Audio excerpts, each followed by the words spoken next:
ஹாய்ங்க வணக்கம். மூவி ரிவ்யூவில் நம்ம இன்றைக்கி பார்க்க போகிற படம் சிவகார்த்திகேயன் நடிப்பில் வெளிவந்திருக்க அயலான் படம் தாங்க. இது ஏலியன் தெலுங்கில் இறங்கியிருக்கு. படத்தோட ஆரம்பத்தில் ஒரு எரிக்கல் மாதிரி ஒரு பொருள் பூமிக்கு வந்து விழுந்துருது. அதாவது வேற்று கிரகத்தில் வச்சுக்கிற ஏலியன் அந்த பொருளை மிஸ் பண்ணிடுறாங்க.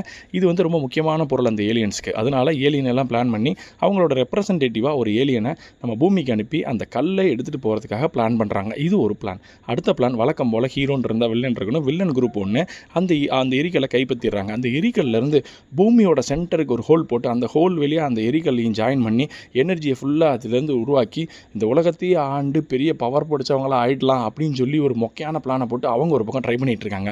இதுக்கடியில் சிவகார்த்திகேயனுக்கும் யோகி பாபுக்கும் அந்த ஏலியன் ஃப்ரெண்ட் ஆகிடுது. ஃப்ரெண்ட் ஆனதுக்கப்புறம் பயங்கரமாக மீனிங்ஃபுல்லாகவும் கதையை கொண்டு போகிறாங்க, பயங்கர ஜோக்காகவும் கொண்டு போகிறாங்க. அதாவது பார்த்திங்கன்னா ஒரு சீனில் அந்த ஏலியன் வந்து ஒரு ஸ்கூலில் நெருப்பு பிடிச்சிரும், அதை பயங்கரமாக காப்பாற்றுற மாதிரி ஒரு சீன் போகும். அதுக்கப்புறம் ஏலியனுக்கு ஸ்கேன் பண்ணுற கெப்பாசிட்டி இருக்கும், எல்லாத்த பார்த்தாலும் ஸ்கேன் பண்ணும், இந்த பொருள் எவ்வளோ பழசு, இந்த பொருளை பற்றி எப்படி அப்படின்னு. அப்போ பிளாஸ்டிக்கை பற்றி பார்த்தவொடனே இது மட்கிறதுக்கு 300 வருஷம் ஆகும், இது மட்கிறதுக்கு 400 வருஷம் ஆகும்னு ஒரு மீனிங்ஃபுல்லான மெசேஜ் கொடுத்துருப்பாங்க.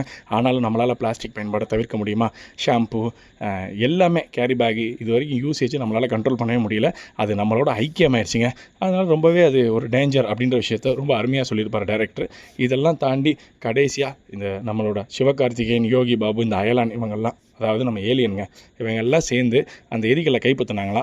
அதுக்கப்புறம் அந்த ஏலியன் அந்த எரிக்கல்லை எடுத்துகிட்டு அவரோட கிரகத்துக்கு சூப்பராக போய் சேர்ந்தாங்களா அப்படின்றதாங்க மீதி கதை. ஸோ படம் பார்த்து என்ஜாய் பண்ணுங்கள். பிளாஸ்டிக்கை முடிஞ்ச அளவுக்கு தவிர்க்கலாம்.